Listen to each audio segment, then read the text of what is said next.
Assalamualaikum teman-teman. Perkenalkan, kami dari kelompok 9 akan mempresentasikan hasil diskusi kelompok kami, yaitu tentang zakat dan kemiskinan. Yang pertama yaitu pengertian zakat. Zakat secara bahasa artinya suci dan subur, sedangkan menurut istilah yaitu mengeluarkan sebagian dari harta benda atas izin Allah yang telah ditetapkan sesuai dengan syarat-syarat dalam hukum Islam. Zakat dari segi istilah yaitu bahwa zakat itu adalah bagian dari harta dengan persyaratan tertentu yang Allah wajibkan kepada pemiliknya untuk diserahkan kepada seseorang yang berhak menerimanya dengan persyaratan tertentu. Jika seorang muslim mengeluarkan zakat, akan membersihkan jiwanya dari sifat kikir dan dosa, serta akan mendapatkan keberkahan dalam dirinya. Jadi pengertian zakat adalah sesuatu yang diberikan kepada orang muslim sebagai hak Allah kepada yang berhak menerima, seperti fakir miskin, sesuai dengan ketentuan yang ada dalam Islam. Adapun dalil yang menyebutkan tentang zakat yaitu dalam surat Al-Baqarah ayat 43 yang berbunyi Bismillahirrahmanirrahim.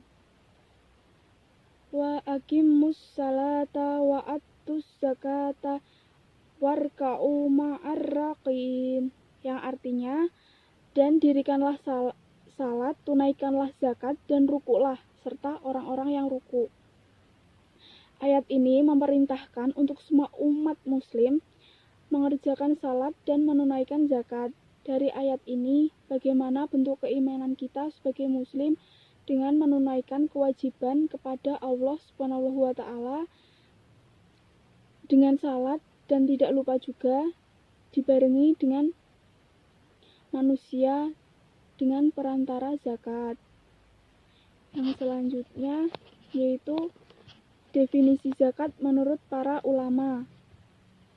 Yang pertama yaitu menurut Malikiyah, zakat adalah mengeluarkan bagian dari khusus dari harta yang telah mencapai nisabnya untuk yang berhak menerimanya. Jika kepemilikannya sempurna dan mencapai haul selain barang tambah. Yang selanjutnya yaitu di slide 4, yaitu macam-macam zakat. Zakat itu ada dua macam, yaitu yang pertama zakat mal, yang kedua yaitu zakat fitrah. Zakat mal adalah bagian dari harta kekayaan seseorang yang wajib dikeluarkan untuk golongan orang-orang tertentu setelah dipunyai selama jangka waktu tertentu dan jumlah minimal tertentu. Yang kedua yaitu zakat fitrah atau zakat jiwa, adalah pengeluaran wajib dilakukan oleh setiap muslim yang mempunyai kelebihan dari keperluan keluarga yang wajar pada malam dan hari raya Idul Fitri. Harta yang wajib dizakatkan diantaranya sebagai berikut, yaitu barang dagangan, emas, perak, hasil pertanian dan buah-buahan, hewan ternak, dan hasil tambang. Assalamualaikum warahmatullahi wabarakatuh. Saya akan melanjutkan slide berikutnya, yaitu hikmah adanya zakat. Hikmah adanya zakat yang pertama diperoleh untuk orang yang berzakat.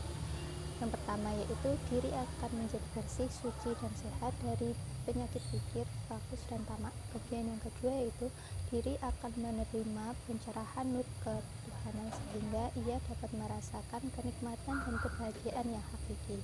Kemudian yang ketiga ialah hadirnya ketekunan untuk selalu bersyukur dan sangat memahami rasa terima kasih terhadap Allah Subhanahu wa taala atas apa yang dianugerahkannya.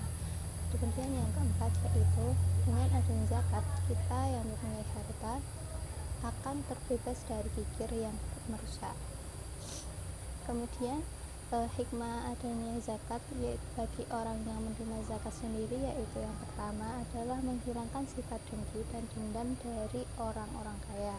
Kemudian yang kedua yaitu meringankan kesulitan hidup individu, anggota keluarga, dan masyarakat secara finansial material sehingga terwujud kehidupan yang harmoni. Kemudian yang ketiga yaitu membimbing dan mengantarkan individu, keluarga, dan masyarakat yang menerima zakat kepada pemahaman pengalaman yang timbul dari rasa kasih sayang. Kemudian apa sih yang dinamakan kemiskinan atau apa sih pengertian dari kemiskinan sendiri? Untuk mengetahuinya kita lanjut ke slide berikutnya, yaitu slide ke-6. Pengertian dari kemiskinan yaitu menurut bahasa berarti kefakiran yang berat. Menurut Imam Al-Ghazali mengatakan bahwa yang dikatakan kemiskinan atau miskin adalah orang yang bekerja namun penghasilannya tidak cukup untuk memenuhi kebutuhan dalam hidup, baik untuk dirinya sendiri ataupun untuk keluarga. Hal ini dapat disimpulkan bahwa kemiskinan merupakan ketidakmampuan seorang untuk memenuhi standar minimum kebutuhan pokok untuk memenuhi kehidupan yang layak, baik itu disebabkan dari tidak mendapatkan pekerjaan, karena kondisi kesehatan, pendidikan, cacat, dan lain-lain. Pengertian ini didasarkan pada kaitan antara kemiskinan dan zakat, karena zakat merupakan hal yang terkait dengan harta benda yang dapat memenuhi kebutuhan dasar tersebut. Terima kasih. Assalamualaikum warahmatullahi wabarakatuh. Saya di sini akan melanjutkan presentasi dari teman saya, yaitu slide selanjutnya, slide 7, tentang kemiskinan mempunyai beberapa jenis, yaitu 1. Kemiskinan absolut. Kemiskinan absolut itu jika dia tidak bisa memenuhi kebutuhan minimumnya, yaitu sandang, pangan, papan, kesehatan, serta pendidikan. Lalu yang kedua ada kemiskinan relatif. Kemiskinan relatif itu kemiskinan yang terjadi karena ketimpangan pendapatan. Dikatakan miskin jika dia memiliki pendapatan yang kurang dari masyarakat sekitarnya, walaupun pendapatan tersebut memenuhi kebutuhannya. Lalu yang ketiga, kemiskinan kultural, yaitu adalah budaya seseorang atau kelompok masyarakat yang tidak mau berusaha, walaupun di sekelilingnya itu mau membantu dia, tapi dia tidak mau untuk berusaha. Lalu yang keempat, kemiskinan natural.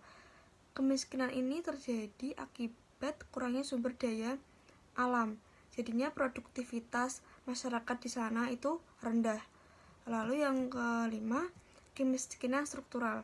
Kemiskinan ini terjadi akibat ketidakmampuan sistem atau struktur sosial dalam menghubungkan seseorang dengan sumber daya yang ada. Lalu slide selanjutnya, slide 8, tentang faktor penyebab kemiskinan. Dalam faktor ini ada beberapa. Yang pertama, secara makro, kemiskinan muncul karena adanya ketidaksamaan pola kepemilikan sumber daya yang menimbulkan distribusi pendapatan timpang. Penduduk miskin hanya memiliki sumber daya dalam jumlah yang terbatas dan kualitasnya rendah, jadinya dia mengalami kemiskinan. Yang kedua, kemiskinan muncul akibat perbedaan kualitas sumber daya manusia. Karena kualitas sumber daya manusia lebih rendah, berarti produktivitas juga rendah, upahnya pun rendah. Jadi semisal sumber dayanya tadi karena miskin, dia tidak dapat sekolah, akhirnya sumber daya manusia juga rendah, otomatis upah yang didapat juga rendah karena kemampuan dia untuk bekerja juga rendah. Lalu kemiskinan muncul disebabkan oleh perbedaan akses dan modal akibat dari keterbatasan serta ketersediaan akses. Manusia mempunyai keterbatasan, bukan tidak ada pilihan untuk mengembangkan hidupnya, kecuali menjalankan apa terpaksa saat ini yang dilakukan, bukan yang harusnya dilakukan. Lalu kemiskinan juga muncul karena adanya perbedaan kualitas sumber daya manusia. Karena kualitas sumber daya rendah akan mempengaruhi yang lain seperti pendapatan. Seperti tadi, jika sumber daya manusia rendah, juga pendapatan yang diberikan oleh mungkin perusahaan, mungkin oleh tempat dia bekerja pasti akan rendah sesuai dengan kemampuan yang dia miliki. Lalu slide selanjutnya, slide 9, yaitu dampak kemiskinan. Dampak kemiskinan sendiri pasti ada karena kemiskinan itu adalah suatu hal yang merugikan bagi setiap orang. Yang pertama itu pengangguran, karena dia miskin dia tidak mau, mungkin tidak mau berusaha, dia tidak mau untuk mungkin dia tidak mampu untuk sekolah, akhirnya dia tidak sekolah ya, tidak punya ijazah untuk melamar pekerjaan, akhirnya dia cuma menganggur. Yang kedua, kriminalitas. Mungkin kemiskinan ini membuat adanya kriminalitas karena kriminalitas menurut mereka adalah sesuatu yang mudah, sesuatu yang dengan dia mencuri, dia langsung mendapatkan uang yang banyak tanpa dia harus berpikir, tanpa dia harus bekerja dengan giat, tapi dengan cara yang instan, yaitu dengan kriminalitas. Karena dengan kemiskinan juga susah untuk mencari nafkah, dan orang jadi lupa diri, yang penting dia mendapat uang bagaimanapun caranya. Lalu yang ketiga, putus sekolah. Banyak sekali orang Indonesia yang putus sekolah di tengah jalan. Misal waktu SMP ternyata orang tuanya tidak punya biaya, akhirnya orang tuanya memutuskan untuk memberhentikan sekolah anaknya. Jadi kemiskinan juga dampaknya ke sekolah, juga akan putus sekolah. Jadi dengan dia putus sekolah, secara otomatis dia tidak dapatkan ijazah. Lalu itu dampaknya juga nyambung ke pengangguran. Dia kemampuan berpikirnya kurang, pengalaman kerjanya kurang, pengalaman bersosialisasinya kurang karena putus sekolah. Jadi itu akan mengakibatkan setelah putus sekolah akan menganggur karena kurangnya pengetahuan. Lalu kesehatan sulit didapatkan karena kurangannya pemenuhan gizi sehari-hari. Karena masyarakat miskin pasti lebih berpikir yang penting kita bisa makan, yang penting kita hari ini bisa makan, daripada berpikir aduh makan ini yang sehat apa ya, daging, tempe, atau protein atau apa. Dia pasti berpikirnya cuma hari ini yang penting bisa makan apapun makanannya. Jadi gizinya juga pasti kurang, kesehatannya juga kurang. Kalaupun harus ke rumah sakit pun mereka tidak punya biaya, jadi tambah sakitnya pun bertumpuk-tumpuk.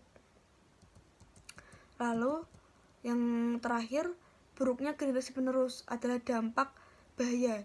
Paling bahaya adalah buruknya generasi penerus, karena jika anak putus sekolah dan bekerja karena terpaksa, atau mungkin memilih untuk kriminalitas, mungkin untuk dituntut orang tuanya untuk mengemis, otomatis itu akan mengakibatkan gangguan pada anak, seperti gangguan mental, fisik, atau cara berpikir.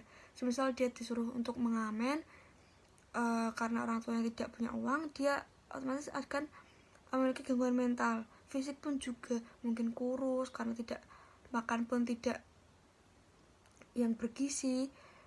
Mental pun juga karena dia merasa terpaksa dan capek untuk mengemis setiap hari. Seperti itu penjelasan dari saya. Jika ada kurangnya mohon dimaafkan. Selanjutnya akan diteruskan oleh teman saya.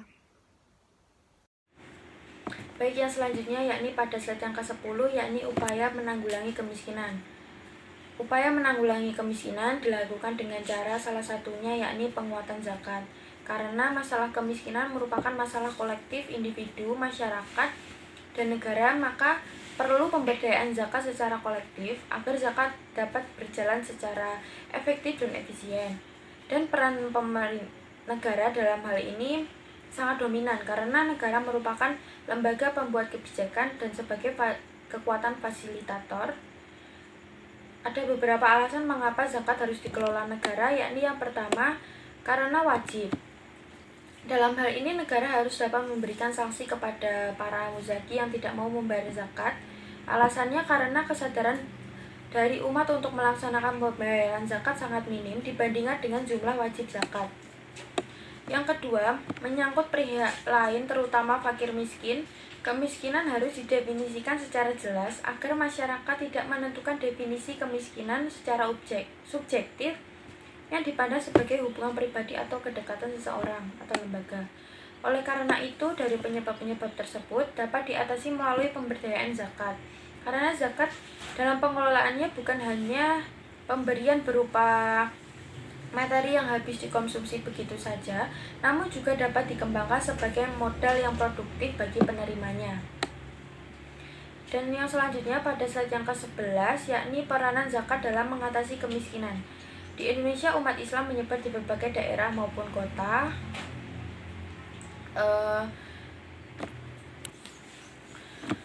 Untuk sistem zakat di kalangan masyarakat pedesaan dapat dikembangkan sebagai beberapa faktor, yakni yang pertama, faktor zakat disalurkan untuk menggarap lahan pertanian kolektif bagi para petani miskin dengan kelengkapan alat-alatnya. Yang kedua, faktor zakat membangun rejim pertanian yang tidak mengikat dan tidak berbunga. Yang ketiga, faktor zakat mengatur transmigrasi pada rakyat miskin untuk membuka tanah-tanah pertanian baru. Yang keempat, faktor zakat dapat membina desa-desa yang berpenghuni muslim yang lebih segar dengan udara hidup yang baru. Cara mengatasi kemiskinan bisa dilakukan dengan berbagai langkah dan strategi. Salah satunya yakni dengan adanya zakat. Zakat merupakan infak atau pembelanjaan harta yang bersifat wajib, sedangkan sedekah adalah sunnah. Dalam konteks ekonomi, keduanya merupakan distribusi kekayaan di antara sesama manusia. Lebih dari itu, zakat juga memiliki fungsi yang strategis dalam sistem ekonomi, yakni salah satunya sebagai salah satu instrumen distribusi kekayaan. Dalam hal ini, peranan zakat untuk mengatasi kemiskinan yakni tidak bisa dipungkiri keberadaannya, baik dalam kehidupan muslim maupun dalam kehidupan lainnya. Masyarakat umum hanya mengetahui tujuan zakat dari zakat mengatasi kemiskinan dan juga membantu kaum fakir miskin tanpa mengetahui gambaran secara jelasnya. Peran zakat tidak terbatas hanya mengatasi pada masalah kemiskinan saja, akan tetapi bertujuan untuk mengatasi permasalahan-permasalahan masyarakat yang lain. Dapat diketahui bahwa salah satu peranan zakat yakni membantu negara muslim untuk segala permasalahan yang ada di dalamnya. Zakat dapat digunakan sebagai alat pemberdayaan masyarakat sehingga mampu mendorong penduduk miskin untuk secara kolektif terlibat dalam pengambilan keputusan, menanggulangi kemiskinan mereka secara alami sendiri. Pemberdayaannya merupakan kegiatan yang memperkuat keberadaan kelompok lemah dalam masyarakat, termasuk individu-individu yang mengalami masalah kemiskinan. Sebagai tujuan, maka pemberdayaan menuju pada keadaan atau hasil yang ingin dicapai oleh sebuah perubahan atau sosial, yakni masyarakat yang berdaya, memiliki kekuasaan atau mempunyai pengetahuan yang lebih dan memiliki kemampuan untuk memenuhi kehidupnya lebih baik secara fisik, ekonomi maupun sosial. Pada akhirnya, implementasi zakat yang dimulai dari penghimpunan dan penyaluran dana zakat dapat mengurangi kemiskinan dan pengangguran yang nantinya akan berdampak positif pada kehidupan sosial masyarakat. Menurut Al-Qaradawi, peran zakat dalam mengatasi kemiskinan adalah suatu keniscayaan, meskipun strategi dalam pelaksanaannya banyak mengalami kendala. Lebih dari itu, menurut Al-Qaradawi, peranan zakat tidak hanya terbatas pada pengentasan kemiskinan saja, namun juga mengatasi permasalahan kemasyarakatan lainnya. Maka, peranan yang menonjol dari zakat adalah membantu masyarakat muslim lainnya dan yang lainnya untuk menyatukan hati agar senantiasa berpegang teguh terhadap Islam dan membantu segala permasalahan yang ada di dalamnya. Apabila seluruh orang kaya di berbagai negara Islam mau mengeluarkan zakat secara proporsional dan didistribusikan secara adil dan merantas, maka niscaya kemiskinan akan menjadi sirna. Sekian presentasi dari kelompok kami. Apabila ada salah kata, kami mohon maaf. Wassalamualaikum warahmatullahi wabarakatuh.